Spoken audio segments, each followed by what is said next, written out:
O Império Contra-Ataca. Eu quero que eles se fodam, eu quero que vocês se fodam. É isso que eu quero, desculpa. Você sabe que eles, tipo, agora estão com a sua alma ali, brincando com bolinha de várias almas, de vários criadores, assim.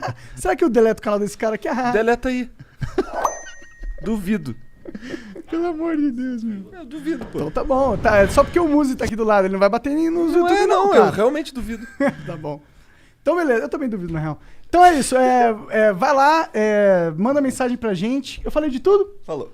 Bora. Fica com essa Quais daí, são os Muzi. seis sentimentos bases da alma humana aí? Pô, isso é interessante, porque a gente fala de saúde, né, pessoal, e o que é foda? A saúde para as pessoas, na verdade, eu acredito que seja uma coisa intangível, porque a gente não reconhece saúde, Monarca, a gente reconhece a falta dela. É verdade. A gente reconhece saúde de alguma forma também. Cara, tipo, eu olho pra você e falo, puta, esse cara tá saudável. Não, tá, mas assim, quando sou eu só presto atenção quando eu tô fudido. Sim. É verdade, é verdade. É exatamente isso. Não, e isso engana. Por exemplo, eu tô com uma dor no joelho miserável, porque eu me machuquei semana passada. Então, você vê, dor é uma coisa que a gente convive, né, normal, mas a saúde também engana. Quando você vai avaliar a saúde do outro, né, isso é muito complicado, mas a saúde própria é difícil a gente quantificar, porque a gente está acostumado a perceber doença. E quando a gente vai cuidar de um paciente, por exemplo, que faz atividade física, né, a parte mais difícil do médico de esporte, na verdade, é você fazer uma avaliação, porque até então ele é uma pessoa saudável que quer fazer exercício. Pra você ter uma ideia, no meu consultório, todo mês a gente faz diagnóstico de pelo menos 2 casos de câncer em pacientes que a gente está avaliando pré-exercício. Pois é. Pré-exercício. E assim, é uma pessoa que quer treinar e que não vai em médico, mas quer ir no médico do esporte, porque já tem acompanhamento nutricionista, ou resolve fazer um check-up para começar a treinar, ou precisa de orientação, como é um consultório direcionado para a parte de performance, nutrição, treinamento, a pessoa chega lá, só que, cara, eu me sinto responsável, então eu faço uma avaliação ampla desse paciente para entender se realmente está bem, né? E é muito comum, infelizmente, né? Câncer de tireoide lá e câncer de cólon. Tá? Então a gente sempre, né, quando o paciente tem alguns indicadores inflamatórios alterados, tem um ritmo de vida alterado, né, a gente investiga sempre um pouco mais, né, e um outro sintoma que é delicado, mas que costuma florescer. E o que a gente percebe? Que as pessoas elas têm uma vida meio que compartimentalizada e a gente precisa entender o que para essa pessoa é satisfação. E satisfação e alegria é só um dos 6 sentimentos básicos que a gente vive. Quem são os outros? Medo, raiva, tristeza, repulsa e surpresa. Caralho, tem 3 aí que são negativaços. Não, 4? Teoricamente, os 5 são negativos, mas eu vou aproveitar que você falou que são negativos, mas se você não tivesse esses 5, Monark, você nunca conseguiria atingir a alegria que está do outro lado. Sabe por quê? Porque o medo, ele te protege daquilo que pode te agredir. A tristeza faz você pensar naquilo que pode te agredir. A repulsa faz você se afastar daquilo que pode te agredir. Surpresa? A surpresa, ela faz você se preparar para as coisas que pode te agredir. E a raiva faz você se defender daquilo que pode te agredir. E se você não usar essas 5 coisas negativas como ferramentas suas, você nunca vai chegar na alegria. E se você não chega na alegria, você descobre que tem 2 outros sentimentos que são menos elementares, mas que estão presentes na nossa vida, que é a culpa e a vergonha. Culpa é quando você trai os seus valores. E vergonha é quando você trai os valores da sociedade que você é inserido. E nessa mistura, nessa sopa inteira, o que a gente tem que descobrir das pessoas quando elas falam, por exemplo, quero emagrecer, ou então quero ganhar massa muscular? Você precisa descobrir por que essa pessoa quer chegar nisso. Isso é um alvo de discussão minha e da minha esposa muito frequente. Minha esposa é nutricionista, ela é especialista em comportamento alimentar, né? Ela tem uma pós-graduação sobre isso. E a gente discute muito em níveis, né, mais elevados e mais difíceis do que fazem as pessoas serem felizes ou não, ou o que traz satisfação para elas. O que a gente observa? Que existe uma diferença muito grande entre 2 tipos de pessoas que a gente pode dividir do grupo das pessoas que querem mudar a forma de viver ou a forma de se apresentar. Porque, entenda, o seu físico ele faz parte da sua identidade. E muita gente fala para você, olha, você pode mudar. E você pode mudar. A questão é, por que você vai mudar? Porque se você muda porque você não gosta de quem você é É completamente diferente de você mudar porque você gosta de quem você é e quer melhorar. E o que eu e ela percebemos ao longo desses anos trabalhando? Que quando você tem uma pessoa que gosta de si e quer melhorar, essa pessoa ela começa a fazer uma atividade e ela vai até o final. Ou, que não tenha final, ela se sucede de uma forma progressiva. Por isso a palavra sucesso. E quando você tem uma pessoa que não gosta de si, o que acontece? Ela não vai gostar da progressão. E o que vai acontecer então? Ela vai desistir. E o problema não é quem não aceita o desafio, é quem desiste diante dele.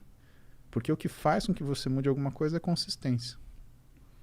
Caramba, eu viajei aqui, né? Não, tu tá dando uma aula. Caralho, eu tô me sentindo merda, tá ligado? Não, velho, pelo amor de Deus, não tô falando aqui. Não. É super interessante isso. E é total. Eu nunca tinha parado pra pensar nesse negócio, né? E eu acho que tem muita gente que não se gosta realmente. É isso que eu tava pensando enquanto você tava falando, sabe? E como que você faz pra se gostar? Tipo, e por que será que as pessoas não se gostam? Como elas descobrem porque elas não se gostam? Cara, eu vou ter que falar outro acrônimo pra você, tá? Então a gente falou dos 6 sentimentos básicos da vida humana, a gente falou de mais 2. Vou falar de uma coisa que a gente chama de RAIN, tá? RAIN, ele é um acrônimo daquilo que tem que ser a sua atitude quando você se vê de frente a um desafio, uma dificuldade ou um problema. O que você faz, né, no seu dia a dia? Primeira coisa, você tem que se confrontar. Né? E aí tem um problema grande que tem muita gente que não se gosta porque evita se confrontar. E a gente precisa confrontar nossos medos, nossas tristezas, como eu falei, nossa repulsa, nossa raiva. Né? A gente precisa olhar pra gente e entender do que a gente quer ou não. Né? E aí vem a gente aprender a falar não, a gente aceitar aquilo que nos desafia. Mas existe uma forma muito técnica de você fazer isso. E é justamente por esse acrônimo. O que é a primeira coisa, RAIN? Reconhecer. Então você olha para aquilo e fala, isso me incomoda. Segunda coisa, aceitar. Você é assim. O meu cabelo é crespo, mas eu gosto de cabelo liso. Mas eu tenho que primeiro aceitar que o meu cabelo é crespo e me sentir bem com ele. Porque aí, quem sabe, eu coloco o cabelo liso e percebo que esse cabelo liso, eu faço um alisamento e percebo que esse cabelo liso, por exemplo, não me agrada tanto quanto eu imaginava. Terceira coisa, investigar. Reconhecer, aceitar e investigar. Por que você vai investigar? Você tem que entender de onde vem aquilo de você. E por último, não identificar. Ou seja, você nunca vai trazer para você. Você é um sentimento ruim, fique aí. Isso é importante para você se conhecer e para você conseguir tomar as decisões que te agradem, porque a gente é obrigado a tomar muita decisão que nos desagrada. Agora, tem algumas que nós não somos obrigados a tomar. Tem coisa que nós não somos obrigados a ouvir. E a gente tem que limitar esse barulho externo. Até porque a gente fala, não interessa o que os outros falam. Interessa, sim. Aquilo te machuca. Com o tempo, tudo bem. Você vai se calejando. Agora, o quanto de ferida você carrega na sua vida porque você deixou que essas coisas te machucassem. Hoje, com 42 anos, eu sou um monolito. Para o cara me derrubar, puta, tem que ir fundo. Ele tem que mexer com algumas coisas que estão muito dentro de mim. Agora, quando eu tinha 15, quando eu tinha 12... O próprio lance de fazer musculação. Cara, por que alguém começa a fazer musculação e quer ficar grande? Né? Você quer se defender de alguma coisa, de alguma forma. Tudo bem, você pode ter assistido o filme do Schwarzenegger, né? Viu ele empurrar a roda do destino e falou, eu quero ficar do tamanho desse maluco aí. Pode ser, mas você aceitar que você quer ficar desse tamanho é quase um Sun Tzu. É fazer guerra sem confronto. É você vencer sem lutar, ou lutar sem lutar. Né? Você chega, se apresenta daquela forma e fala, por que esse cara não vou mexer? Né? E isso na nossa vida profissional, isso na nossa vida do dia a dia, né? Ninguém vai te dar um esbarrão na rua se ele olhar para você e falar, não, isso daqui não vai dar muito certo se eu fizer isso. Se ele querer esbarrar de volta, eu acho que eu vou sair voando. Eu acho que vou pegar um pedala. Mas essas coisas, elas são importantes. E isso que a gente se preocupa, assim, na verdade, é que as pessoas, elas estão numa fase, principalmente hoje, com toda essa conversa de aceitação, etc., que você percebe que as pessoas, elas não estão se confrontando mais. Elas não estão parando para pensar quem são elas, o que as incomoda. E elas estão buscando só conforto, conveniência. Cara, a vida não é feita disso. É feita do oposto, inclusive, né? Exatamente. Eu escolhi uma profissão onde não existe conforto, cara. E não existe conveniência. principalmente quando você dá plantão num pronto-socorro de trauma, cara, não tem conforto nenhum.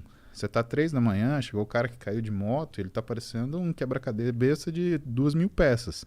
Né? Você fala, não, espera um pouquinho, para de sangrar que eu preciso ainda estudar o que eu vou fazer com você. Não, você se ferra ficando sem dormir, estudando, tomando café, virando noite, dia. Você para de assistir filme, você para de assistir TV, você para às vezes de sair com a tua namorada para assistir aquilo. Mas por quê? Porque tem uma finalidade.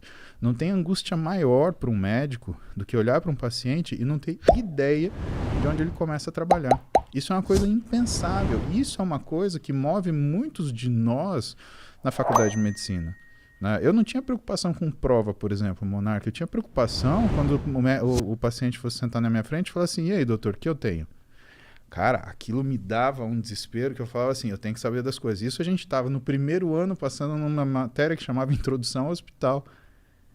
E eu olhava com admiração os meus professores, que eles conseguiam sentar com calma, ouviam o paciente e sabiam conversar com o paciente. E o médico, né, aquele médico bom, aquele médico antigo, aquele médico que ele consegue se conectar com você, porque o trabalho médico ele vem dessa conexão. Porque o que o médico faz, na verdade, né, o que ele vende é a confiança. As pessoas procuram o médico porque confiam nele.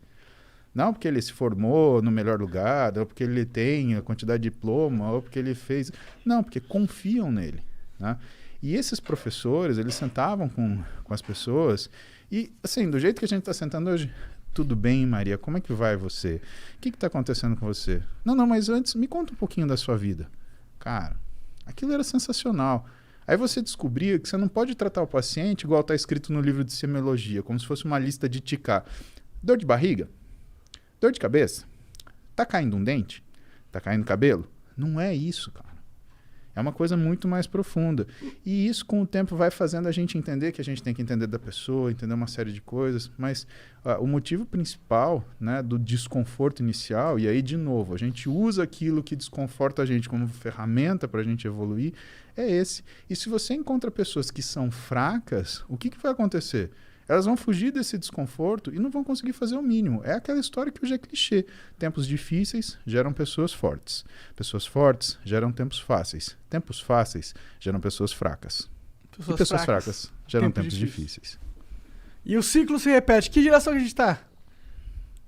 Eu acho que a gente está numa geração muito curiosa, sabe, Monark? Porque nunca a gente teve tanto acesso à informação e tanta história digital. Vou te dar um exemplo. Eu tenho uma foto do meu avô, pai da minha mãe. Eu tenho uma foto do meu avô, pai do meu pai. Quando eu for avô dos filhos das minhas filhas... Milhões de fotos, milhões de vídeos. Minha filha vai poder falar assim, olha, quer ver seu avô aqui? Ele estava ensinando isso que você quer saber, se o meu neto quiser fazer musculação. Né? Ó, ele estava ensinando aqui. Isso vai ser 2073... Porra, meu avô em 2020 ele estava andando de bicicleta. Imagina se você conseguisse ver o seu avô em 1920... fazendo um negócio, fechando uma parceria, comprando uma casa, pintando um celeiro, plantando um feijão, fazendo alguma coisa dessa. Muito foda seria. A gente tem uma memória hoje e que, assim, a geração anterior a nossa, os nossos pais, eles conheceram tecnologia. A nossa geração se adaptou à tecnologia, mas os nossos filhos, eles dominam essa porcaria. E isso faz com que a nossa fase hoje seja muito difícil de ser analisada em termos se é um tempo forte ou um tempo fraco. O que aconteceu, na minha humilde opinião, é que a gente consegue ver quem é forte e quem é fraco. Então não é a época que é isto ou aquilo. Na verdade, todas as épocas são difíceis, porque os desafios eles se apresentam naquele momento. E como diz, né, meu professor de clínica médica, Antônio Carlos Lopes, ele fala, é fácil ser médico do dia seguinte. Quando o paciente está no leito, quando o paciente está todo controlado, medicado, você ser o médico que chega no outro dia e começa a pôr defeito, podia ter feito isso, podia ter feito aquilo. Cara, vai lá atendendo pronto-socorro, o cara sofrendo, gritando, berrando, passando mal, ficando tonto, desmaiando, a família desesperada, olhando para você cansado, com sono, sem tomar banho, com fome. Cara... Então é fácil a gente avaliar, falar, foram tempos fáceis, foram tempos difíceis. Todo tempo é difícil. A questão é que a gente hoje consegue ver pessoas fortes, a gente consegue ver pessoas fracas, a gente consegue ver pessoas fortes que se portam como pessoas fracas e pessoas fracas que estão tirando daquilo que é a fraqueza delas a força que elas precisam para sobreviver. E o que eu realmente acredito é que a gente tem uma situação onde as pessoas privilegiadas hoje, que ficam inventando o problema, e a gente vê muito isso na mídia. Gente que, né, é o tal do cara que é militante de iPhone. Ele fica fazendo passeata sentado no sofá da casa dele, né, muito confortável, com a comidinha, com não sei o quê. Exato, a gente vê muito dessas figurinhas. Esse cara, ele não consegue trocar um pneu de carro. E, por outro lado, você tem aquele garoto da periferia que não teve incentivo, que não teve ajuda, mas ele tem aquela gana de falar assim, eu vou me suceder. E esse cara, da fraqueza dele, ele vai tirar força, ele vai se superar. Então, o que eu espero é ver isso. E eu acho que isso inevitavelmente acontecer, porque essas pessoas aqui, elas vão perecer, elas vão passar. Hoje, isso daqui não permite que as mentiras sejam eternas. Você mente para muita gente pouco tempo. Você mente para pouca gente muito tempo, mas você não mente para todo mundo o tempo todo. Acabou. Hoje está aqui, está registrado. E de novo a gente volta para a história da memória. Cada vez mais aparente. E a gente vai ficar vendo isso. E você, inevitavelmente, você vai ver pessoas falando, né, pessoas comentando ou pessoas se procurando, né, para se aglomerar, que é, por exemplo, a minha mídia social. O que é a minha mídia social? Eu sou o cara que fala coisa que você não quer ouvir. Eu sou o cara que fala que não é fácil. Eu sou o cara que fala que não é simples. Mas eu sou o cara que fala para você, se você fizer isso, você vai conseguir. Você só precisa de consistência. E eu tenho plena convicção que todas as pessoas que estão comigo no Instagram, no meu YouTube, elas são pessoas que eu seria muito amigo se a gente convivesse de forma próxima. Então, para mim, a mídia social, ela trouxe a oportunidade de eu ter amigos que, infelizmente, eles não estão comigo fisicamente. E esses caras, eles dividem comigo todos os dias, ou seja, no banho não tem calendário, eu pedalando de manhã, a gente conversando sobre os assuntos que eles querem saber, ou então nos posts que eu faço, ou então nos vídeos do YouTube, eles dividem comigo aquilo que é a nossa realidade. E aí a gente percebe o quê? Qual é a grande pergunta hoje, pelo menos para mim? Eu vejo que muitas pessoas têm levantado diversas bandeiras. E vejo que muitas pessoas querem muita coisa. E muitas pessoas que falam em favor da liberdade, elas querem tomar o seu direito. Porque o que conta é a liberdade delas, na verdade. Só que eu não sei de verdade, Igor, Monark, se essas são 10 pessoas gritando para 10 mil caladas. Porque se isso acontecer, a hora que as 10 mil resolverem falar, meu amigo, não vai precisar de grito. Ah, nós não vamos nem precisar falar, né? Elas Exatamente. vão derrubar tudo porque elas passarem pela frente, quando elas quiserem. Mas eu não sei, porque a democratização da informação e da palavra é real. Muita gente hoje conversa, fala, sabe? Eu acho importante. O Rafinha falou isso. O Rafinha falou uma coisa que eu acho que ele tem absoluta razão, cara. Ele falou, qualquer um pode falar qualquer coisa. Né? Isso chama direito à opinião. Ah, mas você não é médico, você não vai falar isso, ou você não é, sei lá, político, você não vai falar aquilo. Não, cara, você tem que ouvir o que a pessoa acha. Porque se você não ouvir o que a pessoa acha, você nunca vai conseguir colocar ela no caminho certo. A única coisa que tem que acontecer é respeito. E assim, você saber seu lugar. Vou te dar um exemplo claro hoje sobre essa questão de sabermos o nosso lugar. Eu brinquei com o Júlio, com o Renato, a gente fez aquele desafio dos 60 dias para... sei lá, para eu mudar meu físico como se eu fosse competir. Mas falaram, faz 2 meses, faz uma preparação, a galera quer ver teu físico como é que fica, preparado para competição. E eu fiz, realmente ficou um físico, né, diferenciado, né? Mas aí o pessoal já começou, não, você tem que competir, você tem que competir, você tem que competir. Eu falei, calma, que eu sou um bodybuilder amador, eu não sou um profissional. Então eu tenho que saber meu lugar por 2 razões. Primeiro, eu tenho um físico estético, não é um físico de competição. E, portanto, se eu for numa competição, não é só a minha expectativa. É a expectativa de todas as pessoas que me amam e que vão subir comigo naquele palco. E eu tô tranquilo em frustrar as minhas expectativas, porque eu topo o jogo. Mas eu ia lamentar demais se eu frustrasse a expectativa, principalmente da minha família. Segunda coisa, os caras que estão competindo ali são atletas. Isso significa que eu até devo respeito a eles. Por quê? Porque se eles são atletas, eu não vou chegar com um físico de estética para falar, olha só, eu acho que o meu físico de estética, ele se equipara ao seu físico de atleta. É que nem o cara que tira racha de final de semana ilegal, ele sentar um dia e falar assim, dá esse carro de Fórmula 1 aí que eu vou pilotar e vou ganhar de todo mundo. Ou aquele bonitão que fica na arquibancada do jogo de futebol, dribla, né? Meu, Falar de fora é fácil. E eu não quero ser um cara que fala de fora. Então, eu aplaudo os atletas, felicito eles, mas hoje, vendo a minha situação atual, eu respeito eles, não me colocando para competir com eles e para deixar as pessoas confusas. A gente não tem o direito de confundir as pessoas, porque um físico estético, ele agrada. Um físico atlético, ele nem sempre agrada, mas ele vence competição. E aí fica o grande dilema. Será que eu tenho o direito de complicar a cabeça das pessoas e fazer com que elas achem que aquilo que é uma competição muito específica, ela pode ser orientada por aquilo que é a opinião de pessoas que não estão avaliando o esporte e sim o gosto pessoal?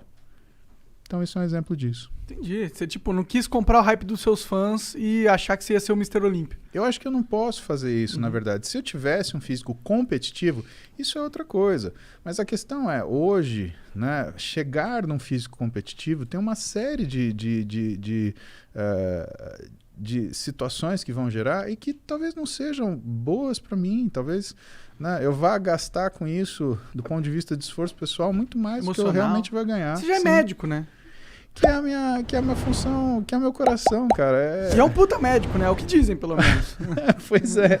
Mas assim, cara, é o meu sonho. É o meu sonho de moleque. Eu queria ser duas coisas, mecânico e médico, né? Eu virei mecânico de gente, olha que legal. É o mais complexo, né?